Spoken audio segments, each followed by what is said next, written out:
Las teorías ácido-base.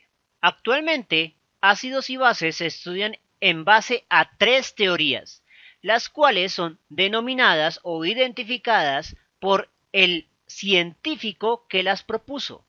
Sin embargo, sin importar cuál de las teorías estamos trabajando, todas se fundamentan en el entendimiento de las reacciones de ionización y especialmente de las ionizaciones en equilibrio químico, y por ende se involucrarán los conceptos del equilibrio químico. Por el momento nos enfocaremos en la hipótesis de los iones.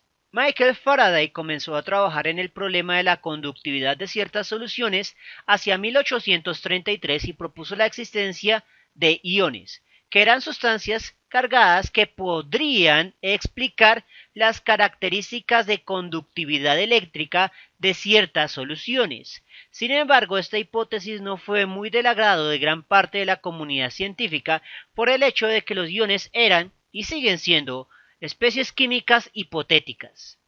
Un modelo mental que ayuda a explicar los fenómenos, pero que en términos prácticos no eran empíricamente aislables. Y para ser francos, sucedía algo muy semejante con el concepto de átomo, que al no poderse ver directamente, no era considerado un problema científico y había una enorme controversia, porque, aunque no se pudieran ver, suponer su existencia explicaba un montón de cosas. Arrhenius modifica el significado del ion, indicando que se producen por la disociación de una sustancia química. En ese sentido, mientras que los iones de Faraday únicamente tienen significado si hay una corriente eléctrica fluyendo, pues los iones de Faraday permiten o transportan la electricidad, en la hipótesis modificada de Arrhenius, los iones existen con independencia a una corriente eléctrica y portan una carga propia.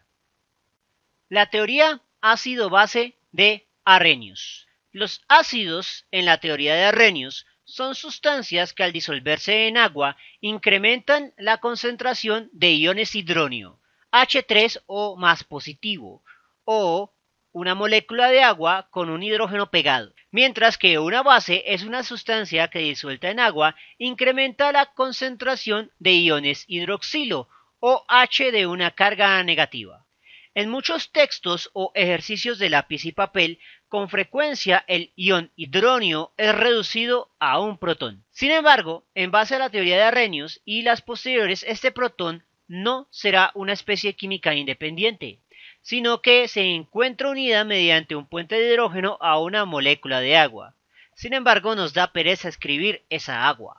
A modo de ejemplo, un ácido Arrhenius típico es el ácido clorhídrico, que se disocia en el anión cloruro y el portador de la acidez, el ion hidrógeno asociado al agua, pero dicha agua no escribimos por simple comodidad. Una base de Arrhenius típica es el hidróxido de sodio, el cual se disocia en el catión sodio de una carga positiva y el portador de la alcalinidad o basicidad en la teoría de Arrhenius, el anión hidroxilo o hidróxido de una carga negativa. Ambos nombres son válidos. Más allá de sus éxitos, el modelo de Arrhenius era limitado e inconsistente con cierta evidencia experimental. Muchas reacciones ácido-base reaccionan con independencia al agua, y un caso especial bastante problemático era la propiedad básica del amoníaco, que, al ser NH3, usted esperaría que fuera un condenado ácido. Sin embargo, el amoníaco, al disolverse en agua, no libera protones, sino que le roba protones al agua, liberando iones hidróxido y el catión amonio. Las sustancias orgánicas de origen vegetal llamadas alcaloides poseen muchos grupos NH2 que se comportan de manera semejante al amoníaco, es decir, robándole un protón al agua o tomando protones que se encuentren disueltos en agua, liberando hidróxidos y por ende generando una solución básica o alcalina. De allí su nombre alcaloides, porque alcalinizan una solución acuosa. Más aún, el amoníaco puede neutralizar a los ácidos en ausencia de agua, y por ende en ausencia de grupos hidroxilo, por lo que las reacciones ácido-base podían presentarse en solventes diferentes de agua, como el benceno o incluso en fase gaseosa, y todas estas reacciones no pueden predecirse en base a la definición ácido-base de Arrhenius. Estas anomalías dieron poco a poco pie al desarrollo de una nueva teoría ácido-base, la teoría de Bronsted-Lowry. En 1923 el químico danés Johannes Nicolaus Bronsted y de manera independiente el químico inglés Thomas Lowry propusieron un nuevo modo de entender los ácidos y las bases. Los ácidos en esta teoría se comportan igual que en la teoría de Arrhenius, liberando protones al medio. Las bases se convirtieron en el opuesto, es decir, en lugar de emitir iones hidróxido, una base es aquella sustancia que captura protones, convirtiéndose justo en el opuesto de un ácido. En ese sentido, el ion hidróxido cumple con la definición de base, pues el hidróxido captura protones para generar agua. Pero el amoníaco también captura protones para generar el ion amonio. Y hablando de estas otras bases, se llegó a una conclusión. El poder neutralizante no era el que debería ser. Eran bases débiles en comparación con el hidróxido, lo cual nos lleva a la fortaleza de un ácido y una base, la cual dependerá del equilibrio químico, es decir, de la reversibilidad de la reacción, lo que en últimas depende de la constante de disociación de los componentes. Un ácido fuerte y una base fuerte son electrolitos fuertes, es decir, una sustancia que al mezclarse en agua se disocia totalmente en sus iones constituyentes. Los ácidos débiles y las bases débiles son electrolitos débiles, es decir, aquellas sustancias que no se rompen eléctricamente de manera completa, y a nivel molecular generan tres especies químicas en equilibrio. La primera es la forma molecular en sí, la cual, aunque sí puede disolverse, no se disocia.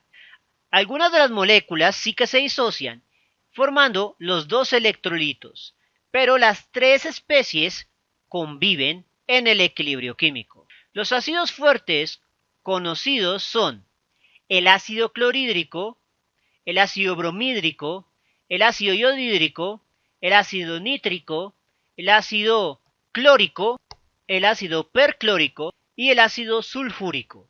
Tenga en cuenta que el ácido sulfúrico es solo fuerte para la primera disociación, el primer protón. Todos los ácidos restantes son débiles, incluyendo el ácido sulfúrico en su segunda disociación. Mientras que las bases fuertes son hidróxidos del grupo 1 y del grupo 2, es decir, los grupos del litio y del calcio. Como ejemplos, el hidróxido de litio, el hidróxido de sodio, el hidróxido de potasio, el hidróxido de berilio, el hidróxido de magnesio y el hidróxido de calcio. También los hidróxidos respectivos del cesio, francio, estroncio, bario y radio, pero todos los demás bases no eran ni considerados en la teoría de Arrhenius. Eso debido a que la teoría de Arrhenius no consideraba como base a sustancias que no contuvieran grupos hidroxilo y porque los demás hidróxidos, como los de los metales de transición, son insolubles. Un ácido débil, por el contrario, es un poco más complicado. Debido al cambiante punto de vista de una ecuación química en equilibrio, podemos tener una interpretación alternativa, donde existe una pareja de ácido débil que es base débil en la reacción reversa. A estas parejas se las conoce como pares ácido y base conjugados. Si nos enfocamos únicamente en la ecuación desde el punto de vista, muy entre comillas, del ácido, podemos usar la constante de equilibrio para modelar qué tan fuerte, qué tan débil, quién es un ácido y quién es una base.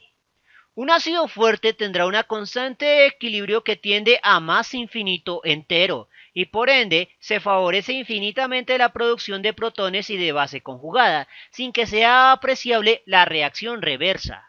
Una base fuerte es aquella que tiene una constante de equilibrio que tiende infinitamente hacia cero y por ende se favorece infinitamente el consumo de protones para formar el ácido conjugado, que en ese caso sería la base fuerte. En general, los ácidos débiles tienen constantes de equilibrio menores a 1, pero mediblemente superiores a 0, aunque sí que pueden llegar a ser bastante pequeñas. Como todos estos análisis los hacemos con la constante de equilibrio definida para la reacción del ácido débil, la constante de equilibrio en este caso recibe el nombre de constante de equilibrio de disociación ácida o K sub A. La constante del ácido bromhídrico, por ejemplo, un ácido muy fuerte, tiene un valor de 1 seguido por 9 ceros a la derecha, es decir, 1000 millones.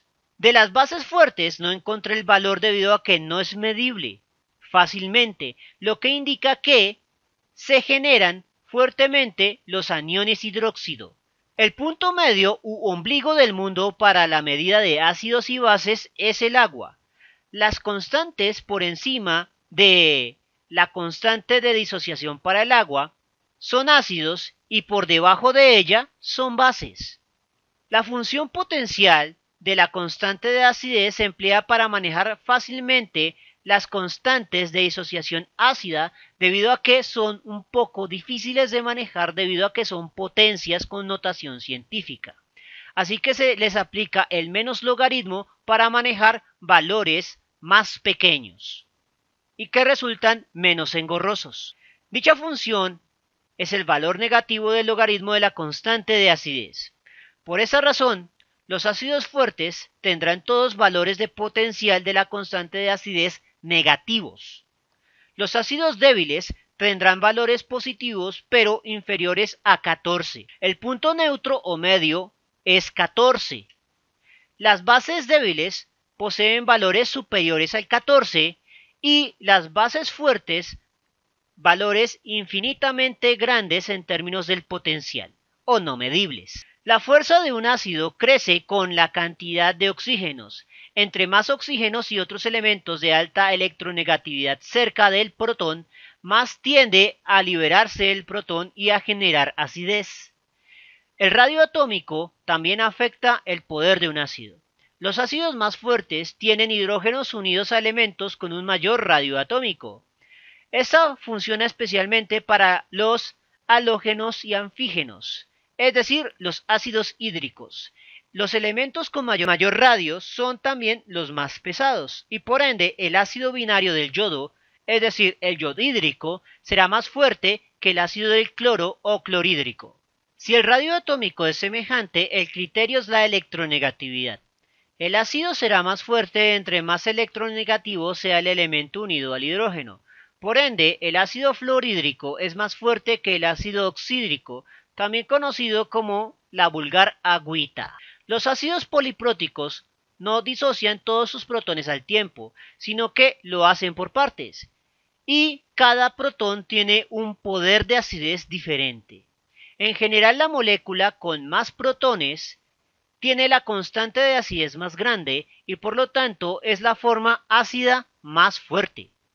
Por ejemplo, en el ácido fosfórico H3PO4 es la forma con más protones y su constante de acidez 7,5 por 10 a la menos 2 es la más grande, que es mayor que 10 a la menos 14. Recuerde que las potencias negativas funcionan al revés y menos 2 implica una potencia más grande que menos 14. Así que como menos 2 es una potencia mayor que menos 14, pero menor que una potencia positiva, se considera que el ácido fosfórico es un ácido débil. La segunda disociación, que va desde el dihidrógeno fosfato 1 negativo, es decir, el ácido con dos protones, para formar el hidrógeno fosfato 2 negativo, es decir, la forma con un solo protón, tiene una constante más pequeña, donde la potencia es 10 a la menos 8. Menos 8 sigue siendo una potencia más grande que menos 14, pero más pequeña que una potencia positiva.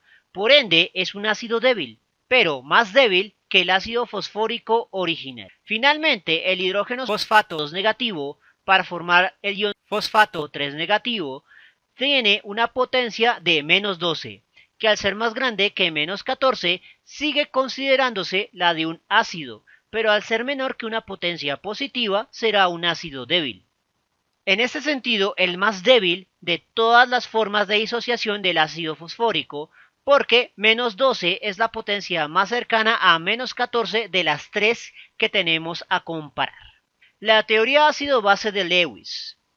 Para terminar, vamos a hablar de la teoría de Lewis. Un ácido de Lewis es una sustancia que tiende a ser positiva, como un protón, y debido a su carga tiende a aceptar o a atraer electrones que tienen polos negativos. Recuerde, positivo atrae a negativo. O sustitutos con cargas negativas que no sean electrones, como moléculas con cargas negativas. Tenga en cuenta que la carga negativa puede ser evidente como en un ion o implícita debido a la organización molecular en electrones no enlazantes. Por ejemplo, el amoníaco es técnicamente neutro, pero su geometría piramidal expone una cabeza negativa porque ahí tiene dos condenados electrones no enlazantes, que funcionarán como un par que atrae al ácido de Lewis. Tal como el protón, los ácidos de Lewis se caracterizan por tener un orbital completo vacío que permite la acepción de una pareja de electrones en un enlace covalente coordinado. Una base de Lewis es una sustancia que tiende a ser negativa, como el ion hidróxido, y debido a su carga tiende a aceptar protones y otros equivalentes con cargas positivas. Decimos que son donantes de electrones ya que tienen electrones no enlazantes que pueden encajar en los orbitales vacíos de los ácidos de Lewis. El hidróxido es un ejemplo de una base de Lewis con carga negativa obvia, pero el amoníaco es el ejemplo típico de una base de Lewis, donde la carga negativa no es evidente, ya que es una molécula neutra. La negatividad la genera un par de electrones no enlazantes. La principal ventaja de la teoría de Lewis radica en que, aunque el protón sigue funcionando como un típico ácido, no sería el único. Por ejemplo, cualquier catión metálico, y de hecho, cualquier catión, es decir, cualquier ion con carga positiva, puede funcionar como un ácido de Lewis debido a su evidente carga positiva, pero otras moléculas como el trifluoruro de boro también funcionan como ácidos de Lewis, pues aunque no tienen una carga positiva obvia, sí que tienen la capacidad de aceptar parejas de electrones no enlazantes. Eso debido a que el boro queda con un orbital libre, o dicho de otro modo, solo con 6 electrones en la molécula, y aún puede completar 2 para el octeto. Esos 2 electrones completables los donan precisamente las bases de Lewis.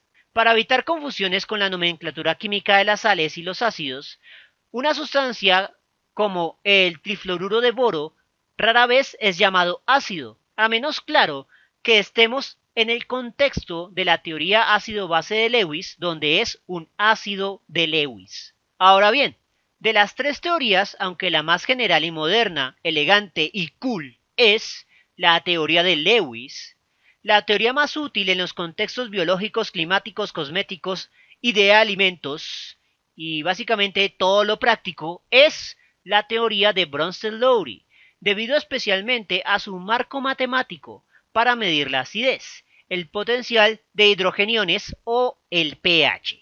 Sin embargo, la lección del pH la veremos en la próxima lección. Por el momento, espero que les haya gustado. Si fue así, no olviden suscribirse, darle like y especialmente compartirlo. Eso mantiene vivo a este canal y nos vemos en una próxima oportunidad.